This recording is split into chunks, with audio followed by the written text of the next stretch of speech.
Birding in Vietnam with Bao Nguyen. He's called in today from Ho Chi Minh City in Vietnam. Where else would Ho Chi Minh City be? And I'm in Denver, Colorado, United States. Technical support provided from Miami by Arturo Corcano. And we continue to plug away here. All right, I think it's start time. So we always take a few minutes to kind of lay down the ground rules for the call, and then I take a few minutes to introduce Bao, and then he will get right into birding in Vietnam. So I'm Charles Thornton Colby. I'm the executive partner of the Partnership for International Birding, and now for the official recorded conference. With me today is Bao Nguyen, the top birding field guide in Vietnam. He's calling in from Ho Chi Minh City today. Just, our general ground rule is we like people to participate. So if you don't have a lot of background noise, feel free to keep your microphone open. And if for some reason you can't get a question in, please text it, and either Arturo or I will get it to Bao. And generally, like Bao's going to give an introduction, and then he's going to talk about 6 of his favorite birding sites in Vietnam. And as we get done with each site, we'll take a little break for questions. I'm truly excited about the video conference today. Bao has presented presentations on birding in Vietnam on many and at international bird fair and conference, including the bird fair in the UK and bird fair in Asia. He's also like a well-known crane conservationist. And besides being a bird guide, he's a professional ornithologist and conservationist. He's been a bird guide in Vietnam for nearly 20 years. He teaches at the University of Science at Vietnam National University. His conservation work, he's collaborated with BirdLife International, the World Wildlife Fund, the World Conservation Society, the International Crane Foundation, and many others. Bao holds a master's degree in ecology and environment, and he's doing his PhD project about crane habitats in Southeast Asia. Wow. And he leads a team of birding guides in Vietnam. He leads about a third of the tours. They truly put together bird tours for nearly every major birding tour company in the world. With no further ado, I will introduce Bao Nguyen. Go, my friend. All right. So welcome, everybody. Welcome, ladies and gentlemen. That's the first one. I just would like to find if any person in the meeting room here have been to Vietnam, any familiar face, but unfortunately, I haven't met any people there. Well, but welcome again. So let me try to share my screen. If you can find that one, just let me know.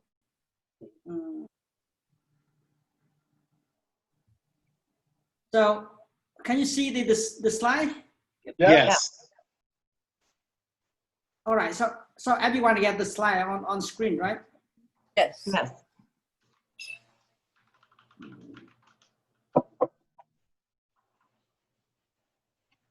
So Nancy, you say no?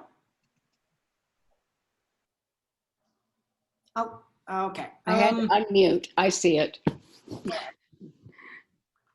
So I think the first one I would like to let's see, just have some background in Vietnam. First, if you have further question after this conference, you can email through birdvietnam@gmail.com. I will tell you that again.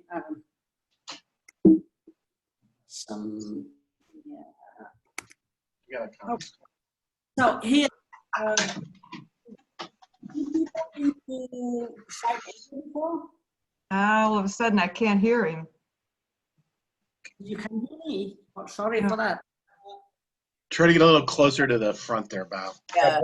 Better. Yeah. So I tried to keep close my computer. Good. All right.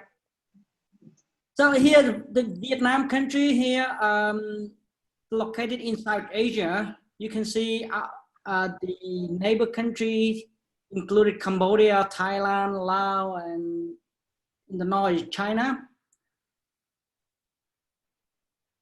So the total area is about 300,000 square kilometers. I'm sorry, I could not say in mile.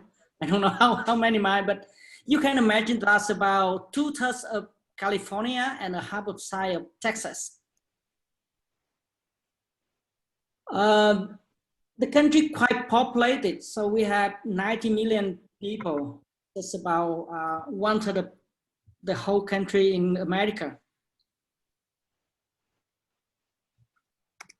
But even in a small country, you can see the number of species of bird in Vietnam.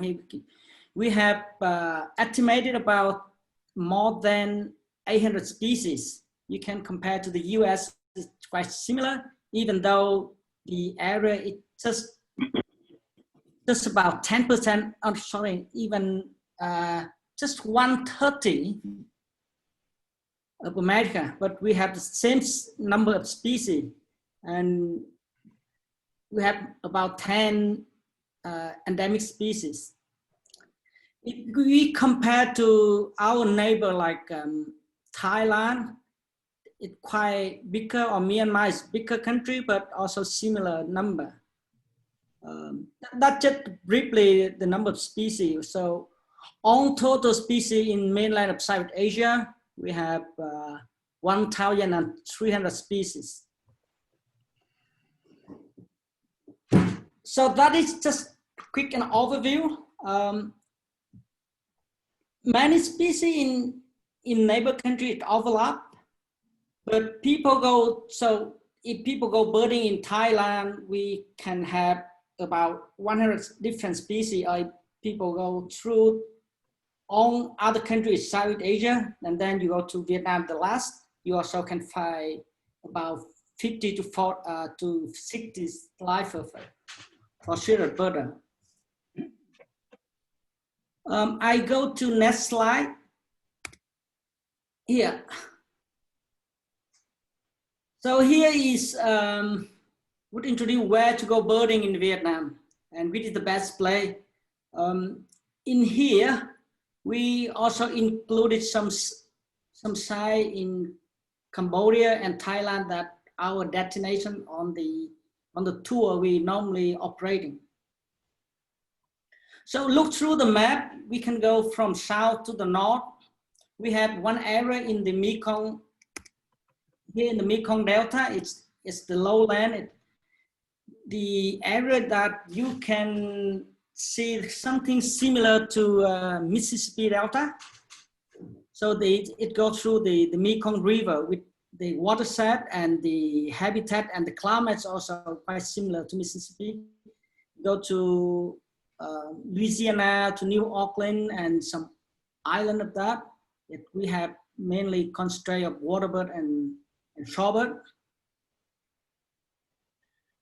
Go to the, what we call from Ho Chi Minh City, we go to the south Ho Chi Minh City. This area here is the, what we call is lowland evergreen forest.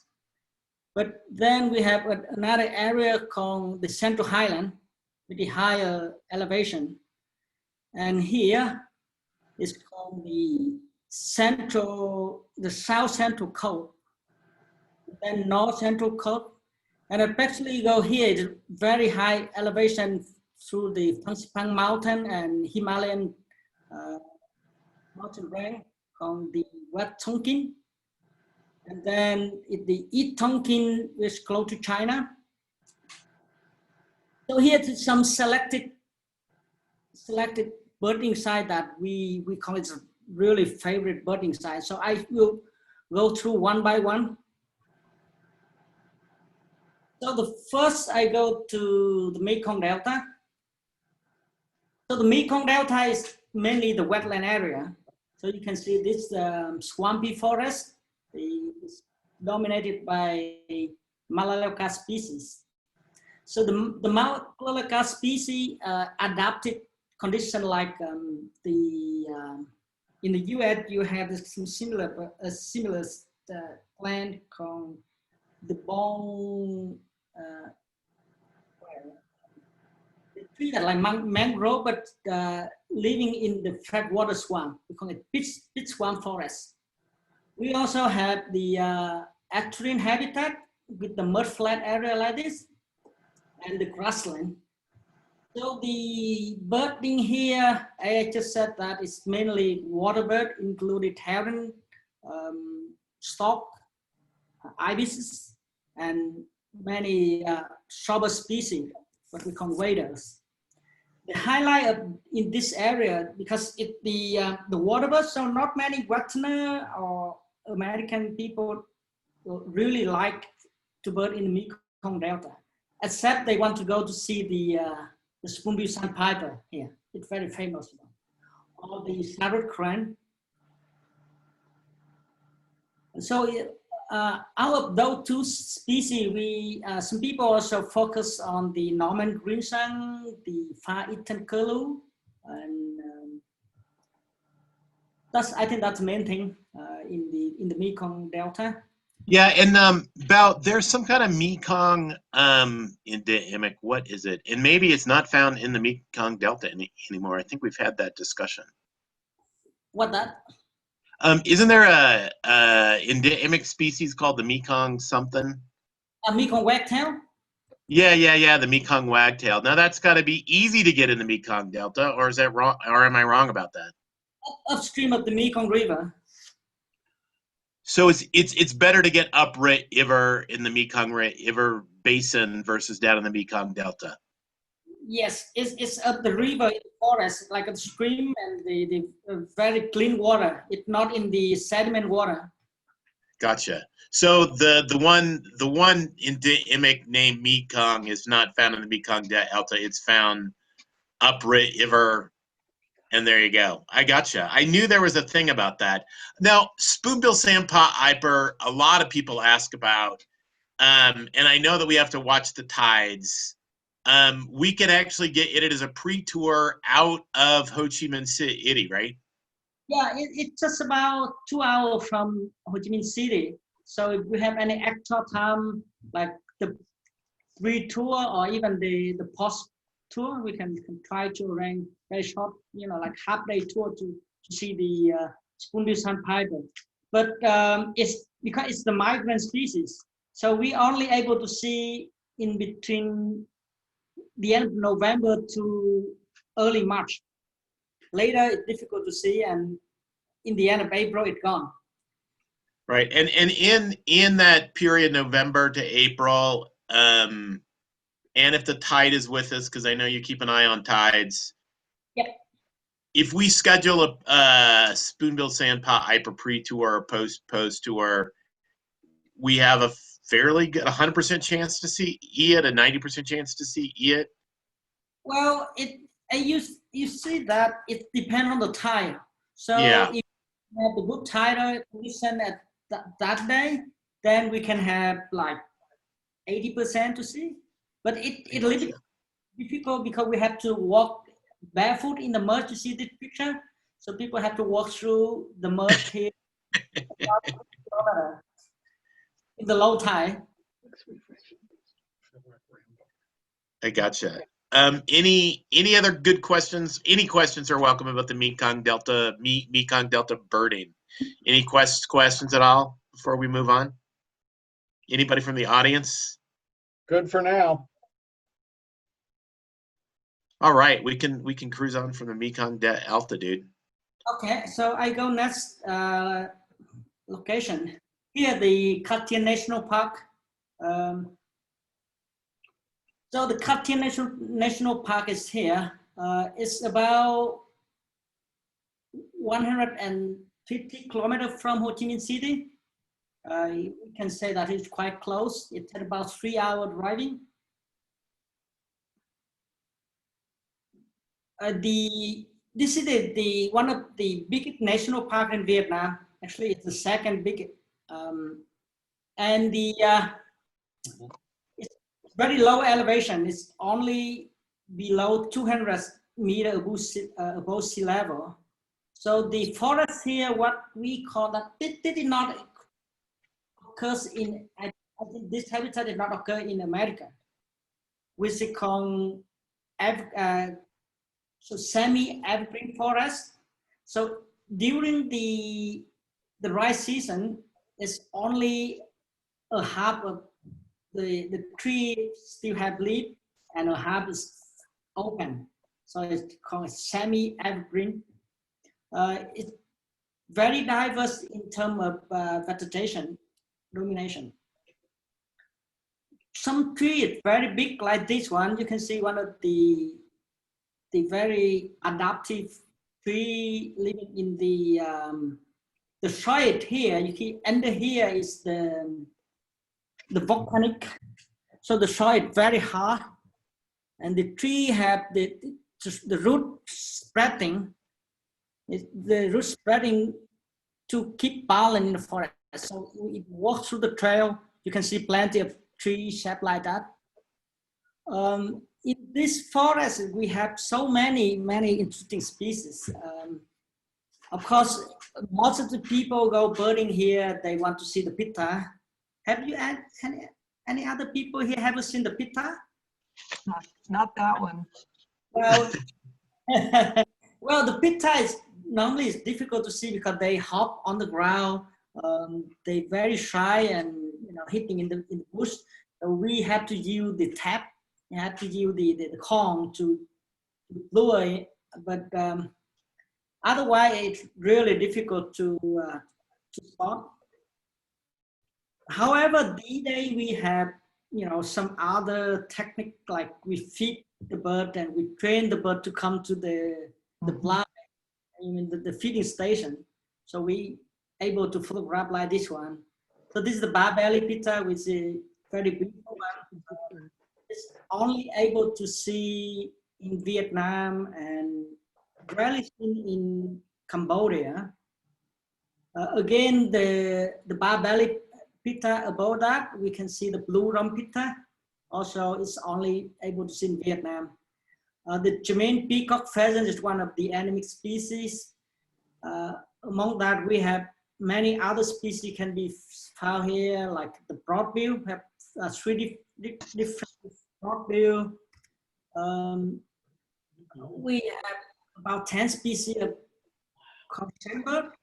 It's quite similar to the hummingbird in the US, but the bill is curved, so they can use the bill to suck the honey and the nectar in the flower.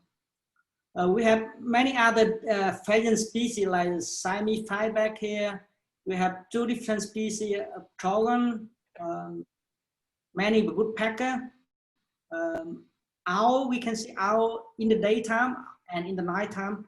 Normally we do owling here all night that we do birding in Cat Tien. Others, mammal also interesting here. We have about 6 different species of primate, including gibbon, langur, monkey.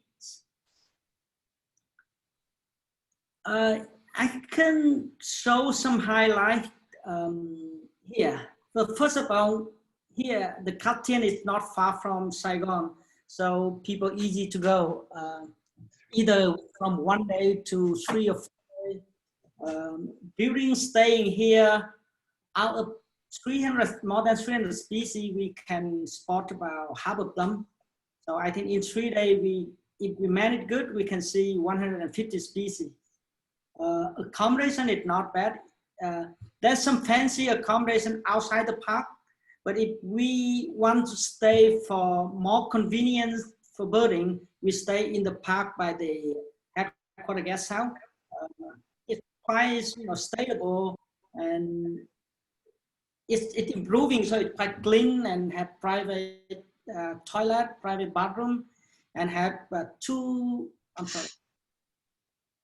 also have the good restaurant and food there. Somehow it's just jumping. In Kaptian, we managed to build some photography high, so it's good opportunity to take picture about like what I just showed you. So we also organize bird photography tour in Kaptian. So that is general the net destination that I just presenting. Yeah, let's open up the floor for a couple questions about Cat Chen. One thing you said about was owling, and you said, so we typically in our tour, we stay at Cat Chen for 3 nights.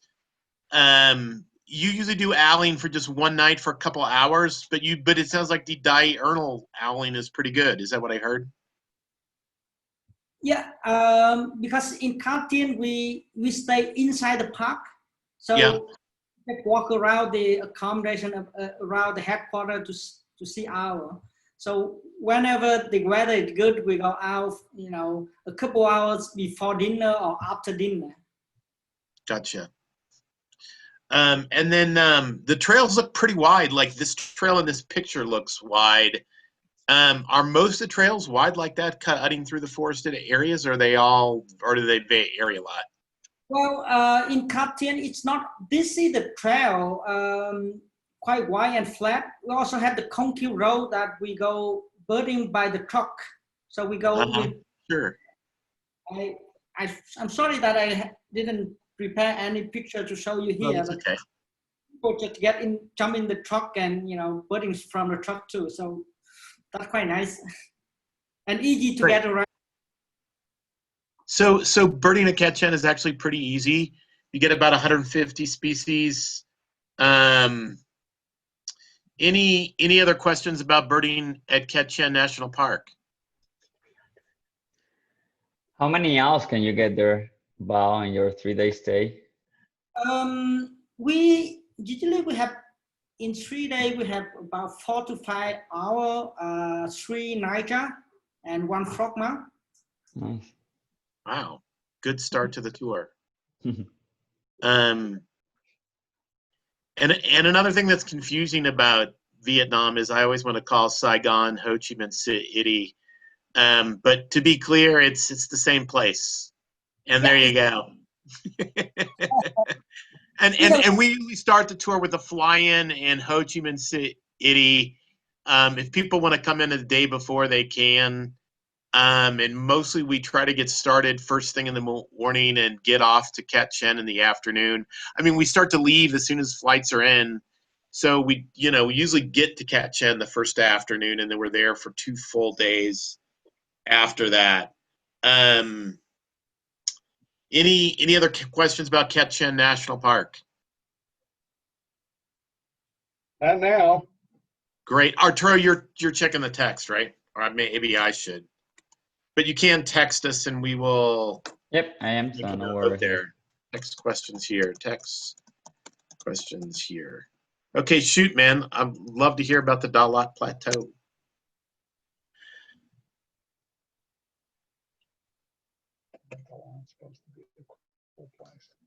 Go ahead, Bao.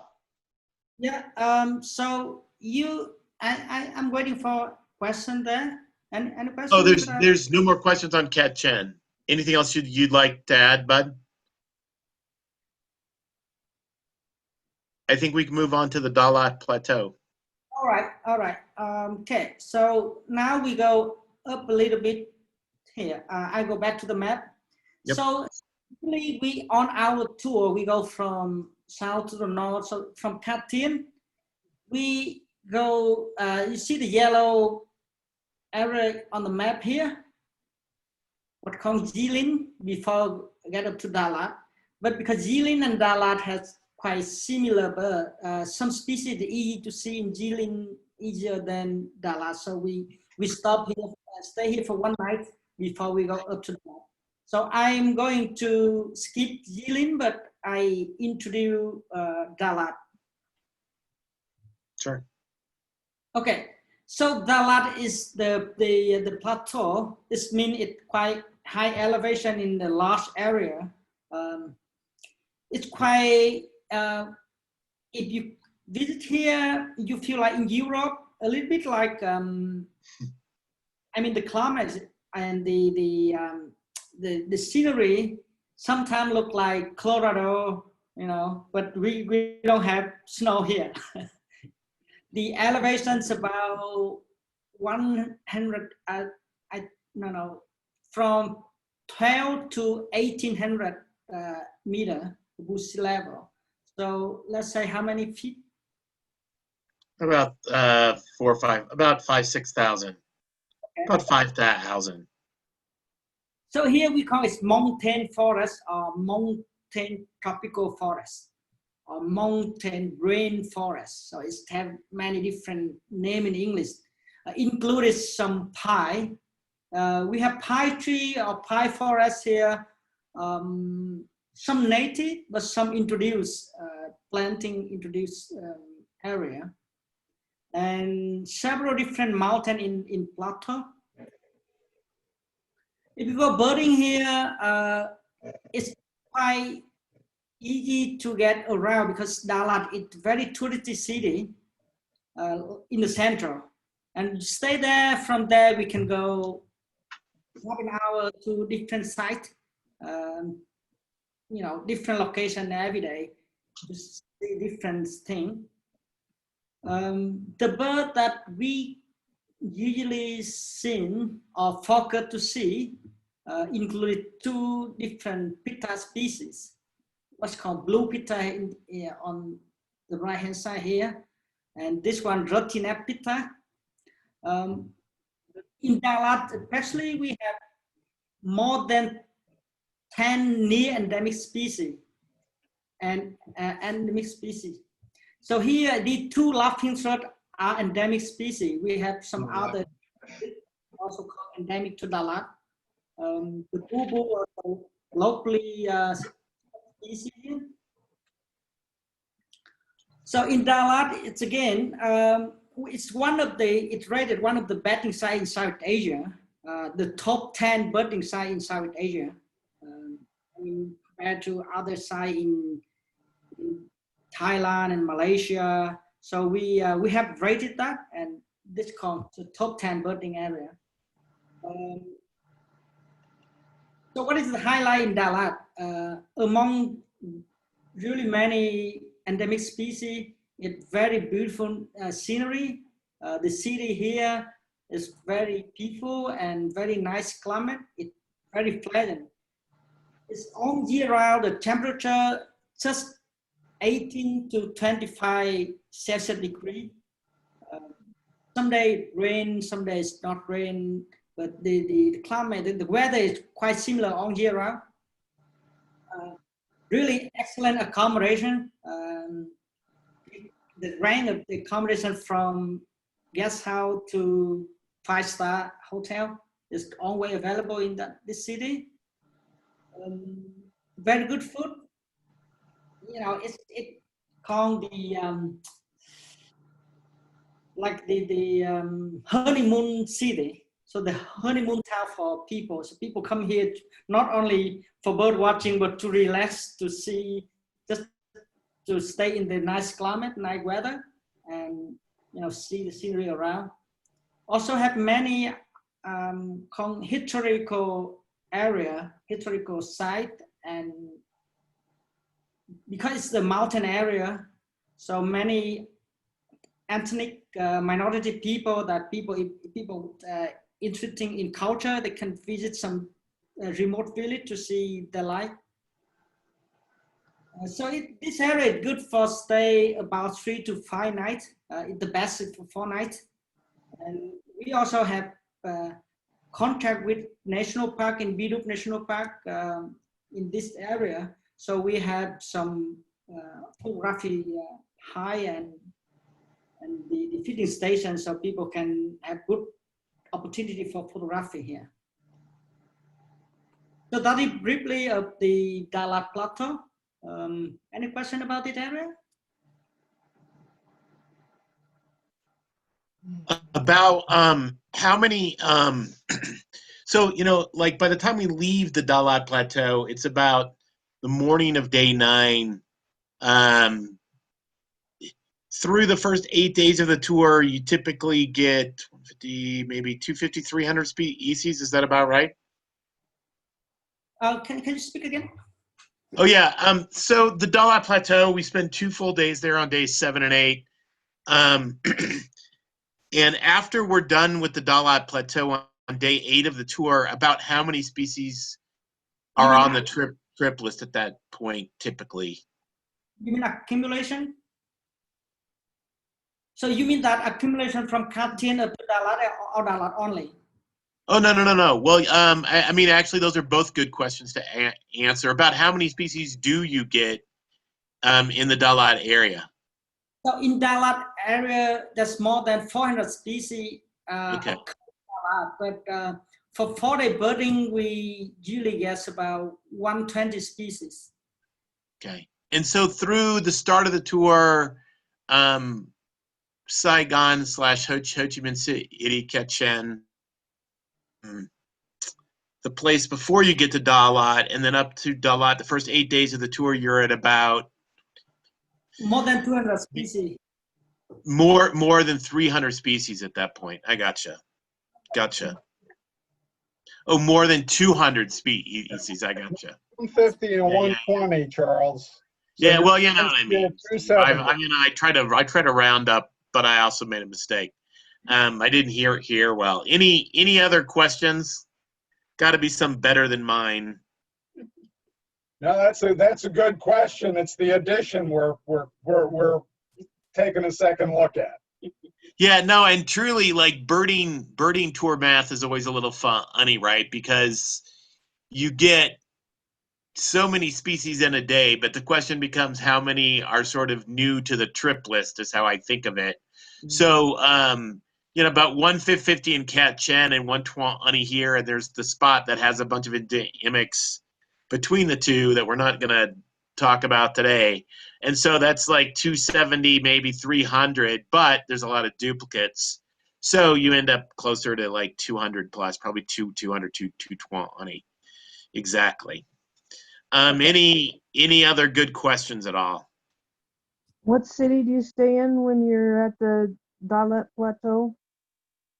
It's called Dalat City. Nala, Nala? Yeah, Dala. It's here, Dalat. Dalat City. Oh, Dalat City. I gotcha. I didn't hear you well, my friend. The honeymoon capital of Vietnam. It's the Estes Park of Vietnam.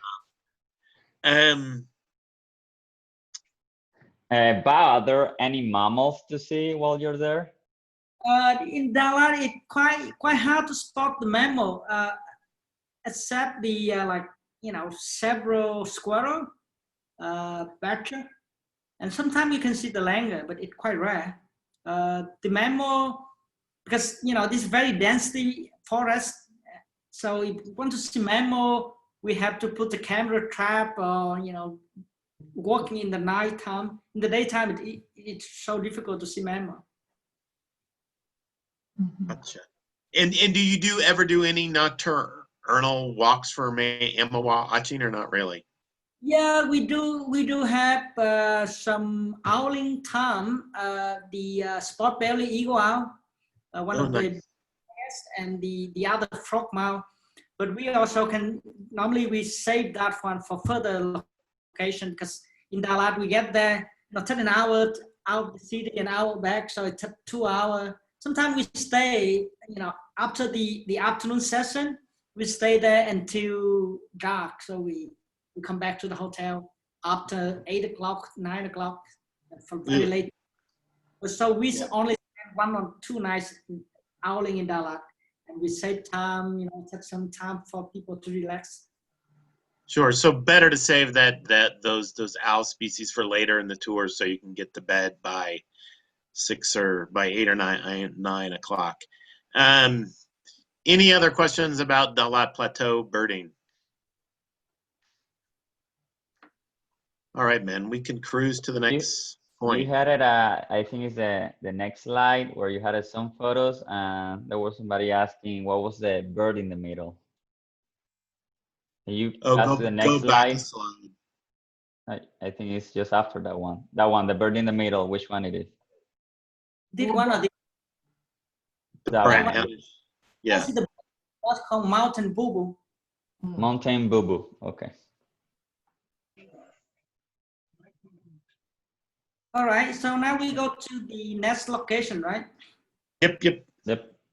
Okay, the next location we call it Dok Do National Park. We're here, very close to Cambodia. So we can see from Dalat here, we go cross here from this is the mountain range, but we go here a little bit lowland. Okay, this is one of the very distinguished habitat compared to other area.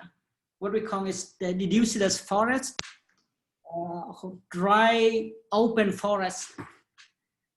So you have deciduous forest in the U.S. in the temperature forest with it open in the winter in the snowy time. But here in the tropical region, this forest is open in the summer. It's been open in the low rainfall or in very hot time. So during the winter time in the north, I mean winter time in the US or in the West, in the Europe, here the forest look like that. So look like dead forest. But in the rainy season, it's very green. And in this kind of habitat, fluttering in the forest, we have several wetland, a small wetland like this. So this is suitable for many waterbird breeding habitats, including ibises, sarus crane. So we birding here only one night because the bird here is quite widespread in South Asia. We can find that in Cambodia. We can find it in the northeast of Thailand. So people usually want to save time, to go birding in other country. For example, in Cambodia. So most people say, okay, go there just one night or 2 nights there, stay there, so they can save time focus birding in Cambodia. And because the bird here, I don't know if any people familiar with these species. We call that the habitat is the paradise of woodpecker. So we have many different woodpecker, like the white belly woodpecker. It looks similar to the pileated woodpecker that you have. We have the black-headed woodpecker. This one. We have the bee-eater. The bee-eater, the behavior and the ecology, like the kingbird in the US. I think the hawkpool is very widespread even in the Europe. The bush slug, the endemic in China. This is the hawk. We call it buzzer. And this is the minivet. And we have, this is one of, the just present for the group of birds. We have several different minivets, several different bee-eater, more than 10 different species of woodpecker, several hawk and accipiter. So because this... So about what minivet species is that? It's a small minivet. Small minivet. And then the hawk species. Just it's always good to use the full species name. Yeah, this one called Rufous buzzer. Okay. Rufous buzzer. No, and that's Eurasian bee-eater, or which bee-eater is that? This one, chestnut-headed bee-eater. Chestnut-headed bee eater. Okay, it does look a lot like the Eurasian or the European bee eater. Okay, another I one gotcha. called Asian bee eater or Asian little bee eater or Asian green bee eater. They call different name, very variable. Okay, I gotcha. So because this one, I just said earlier that is normally we stay here 1 or 2 nights. I go back to the map again because from here to next location it's quite far. So sometimes, for example, for the bus squad tour, they don't want to compete this location to their tour in Cambodia. So they usually skip this one and they go straight from Dalat to Mangdan. With this far will take 12 hours. But if we ride from Dalat to Yokdon, it takes 5 hours. And then from Yokdon to Mangdan, it's about another 7 hours. So we can split the long distance of driving. So that also very convenient for our tour. And then next location, we go here to Kong Tum Plateau, include Mangdan and Ngoc Linh. So in 2 of the area, we go to the next slide. So this is another plateau with a higher elevation compared to Dalat. But the area is narrower and the more peak of the mountain. So the weather here is much more colder than Dalat. You can see people here in the winter, they wear because the temperature is not compared to the winter time in the US, of course, but it's very humid. So you always feel very chilly and very cold. The forest is very moist. You can see the habitat here, really density forest and very moist. The bird is very different, very unique area. So in this area, we have some species that's new recovery during the last century. I mean, during the 1990s year. This one, the golden wing laughing thrush, were recovered in 1999. The chestnut ear laughing thrush were recovered in 1996. And this is the red-tailed laughing thrush, but it's the local subspecies. It's different from the one in China and the one in the northern Vietnam. Here we can find more than 20 local subspecies, also new recovery. Because this very unknown, because before the country is open, I mean, after the American and Vietnam War, and we were isolated, and no one, touched the forest. The forest really intact area. So after that, more bird watcher and more scientists came, and they found some new species. So this in Kong Tum area, we have 2 locations, and usually we stay 2 nights in Mangdan and another 2 nights in Ngoc Linh, with this very remote area. The accommodation is quite basic. We stay in the village, so they have the mini hotel, and so that way we not stay long. And the birding to the mountain, here we go up to the mountain, so a little bit hiking up and in the steep and slippery trail. It's not good for very old people, I can say, but for health, for strong and health and young people, it's very good to try. So that another briefly of the Kong Tum area. You have any question?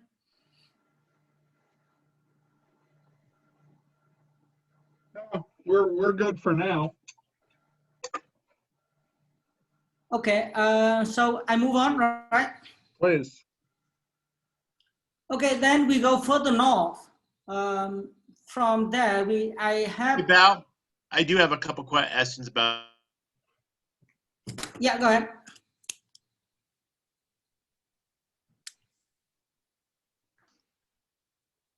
Where you, Charles?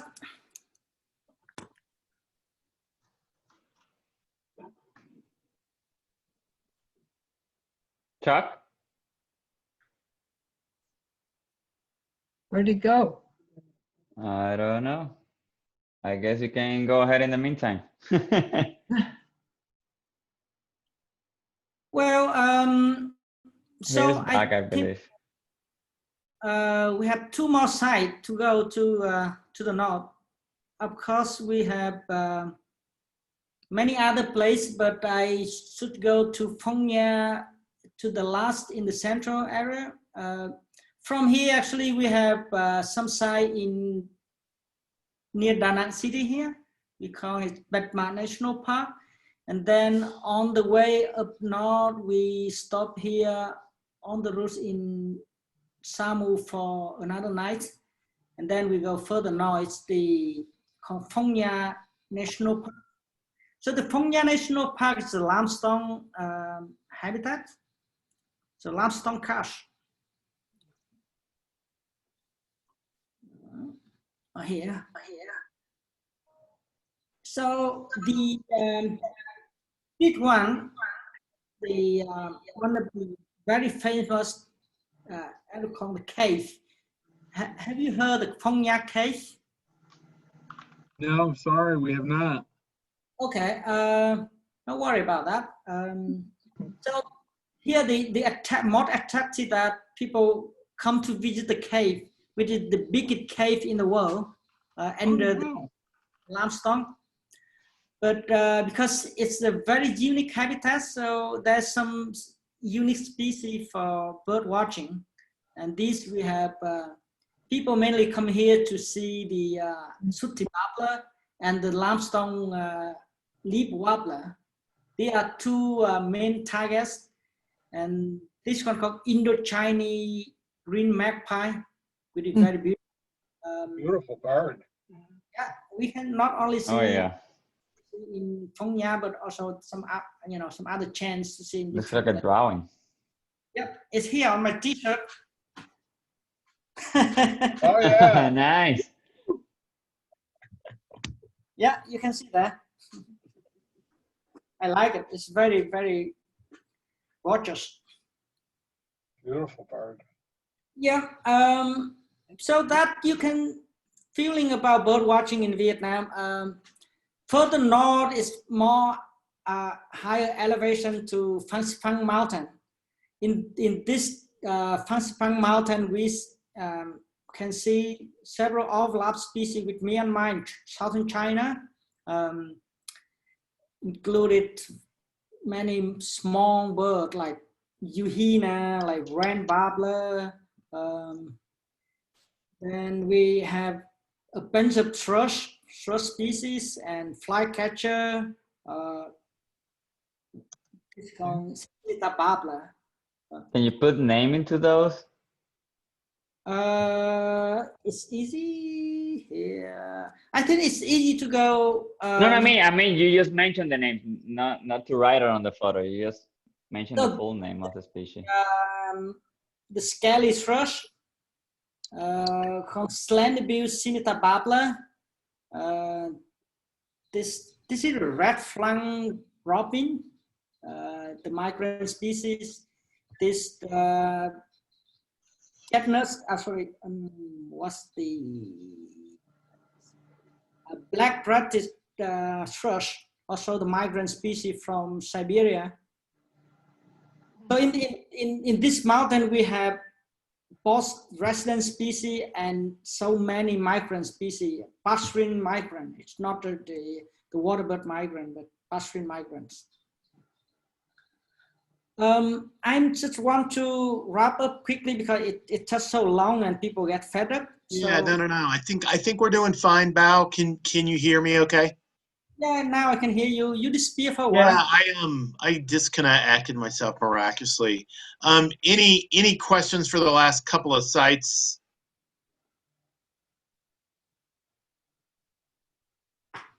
If not, let's cruise on to. I assume we're going to Cook Pho National Park next. Is that right? No, it done. I skipped several. I just mentioned there, but I skipped. I think because if we talk too many sites, maybe it takes so long time. So Yeah. that if and we can send detailed information by email. We have like the book. Sure. Just update me. So you did Cook Pho. So I did Phong Nha and Sapa. I skipped Cúc Phương and Tam Dao. We did the North Vietnam. So I go here and I skip Cúc Phương and I go up to Sapa. I skip Bat Ma and I skip Tam Dao here. Okay, go. So here so Charles, you send. I think you send the audience about this paper. I think you have that one, so can see. Exactly. You send me the link and I'll make sure everybody get it. Or you can just paste it on the text here on the chat and everybody will have it. I think if you get everybody emails, then you can send the links or you can test. Mm-hmm. I will do that. So the last thing I just want to show, some other picture bird that we do and what we do for bird photography in Vietnam. So here the way that we do, we build the blind like that. People sit in the blind. We feed, but we always keep aware of that. People not overfeeding. Like you have feeder in the backyard in the U.S., but here we don't have. Many people don't have the feeder in the backyard, but we feeding in the forest for photography. So because some other place like in Thailand and in China, they feed every day, and I can say it overfeeding. So we try to keep balance. Whenever we only feed during the winter time, breeding time, but we don't feed during the rainy time when the bird can find food easily. So we skip in the breeding time. In the rainy time for feeding. So When is the breeding season there in Vietnam, Bao? It's during May to September. It's May to September. It's starting rain in May.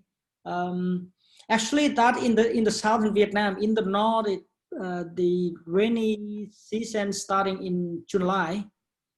Yeah, but not the rainy season, the breeding season. Oh, you mean the breeding season? The breeding season it's a winter time in the U.S.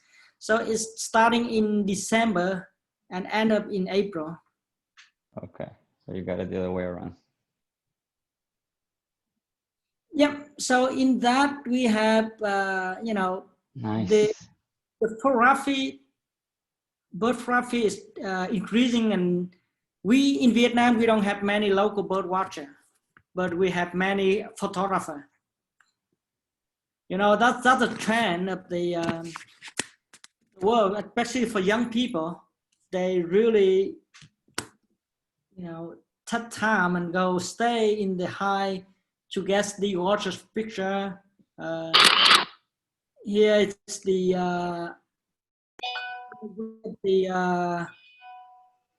endemic species of Dalat called great crown Crozias. This one is the Vietnamese cutia, also the endemic one. This is the black crown bowing and the chestnut ear laughingthrush, and again the golden wing laughingthrush. So that one, some species I want to show you. So you can see that why many different laughingthrushes in Vietnam, because those laughingthrushes are endemic to Vietnam, and different mountain we have different species of laughingthrush. If you want to see all laughingthrush in Vietnam, we have to go to different mountain from south to the north. Okay. Hey, Bao, can you hear me okay? Yeah, okay. So I just want to wrap it up. We got some administrative things we need to do. We'll certainly invite you back to talk more about a couple more birding sites in Vietnam. So thank you for your time.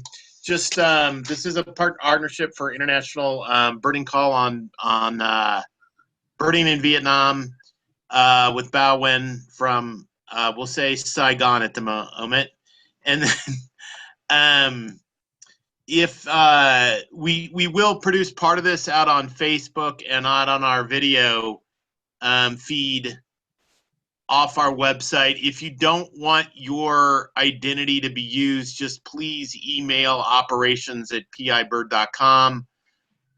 You can contact us anytime at www.pibird.com. You can call me at 720-320-1974 here in the United States, or email me at charles@pibird.com. We will follow up on all of our calls, which we need to do a better job with links to our website so you can learn more details about the birding route, with trip reports, and with more information about birding in the country. Any final questions from any audience members? Well, just there, for the whole, I guess the normal trip, what's the total number of species? Well, there's Yep. yeah. So for the south and central trip, and then with the northern extension, what about the south and central trip? What's your total species grab? The total species for 17 days in the southern and the central, including, I mean, we not count the water bird from the Mekong Delta. So usually we start to Phong Nha, that's in 15 to 17 days. We usually get about 300 species. And for those people who not been to South Asia, it's about 80% are lifer. And for those people who've been birding in Thailand, Malaysia, Borneo, and Indonesia, and India, then they can get about 100 lifers. Gotcha. Nice. Do you have any favorite bird, Bao, yourself? Well, you mean in Vietnam? Yeah, of course. Yeah. It's hard to say the favorite bird, but myself, my favorite group is Laughing Thrush. They really gorgeous, beautiful looking, and they quite shy and difficult to show people. So I want challenging. When I take people out for birding, I want some challenging. So I try to show endemic species and challenge difficult species. So that's my favorite. Nice. Oh, your favorite species might be laughing thrush, but your PhD dissertation is on cranes, right? Yep. Can you give us just a little snapshot of your research? I'm wetland ecologist. So I try to conserve the wetland habitats, the natural wetland. So I do collaboration with the International Crane Foundation in Wisconsin, in Baton Rouge, Wisconsin, working on mapping, wetland mapping with USGS. So that's why I've been working in the wetland center in Lafayette, Louisiana, and in Baton Rouge, the LSU in Baton Rouge. So that's my collaborator. So I do assessing different type of habitats of Southern crane, and so that in not only in Vietnam but in Cambodia and Myanmar and India. So we do a suitable habitat, breeding habitat for Southern crane during the breeding season. That's in my PhD program. Thank you. Anybody else out there at all who's got a question? We got 1 or 2 minutes left here. Hey, Bao, could you take it back a slide, please? Which slide? That's all right. Just go back. That's perfect. Yeah, that's good. Any other questions at all? All right, with no No, further ado, want to thank Bao. Yeah. What? Certainly Yes. want to thank him. Oh, Bao. thanks, Steve. Okay, anything else, folks? We're glad to have you all aboard today. And we will catch you next time. Thank you very much. Bye-bye, guys. everyone. Bye-bye, you all. Thanks for showing. Bye-bye. And thank you for joining. Bye-bye, Bao. Bye.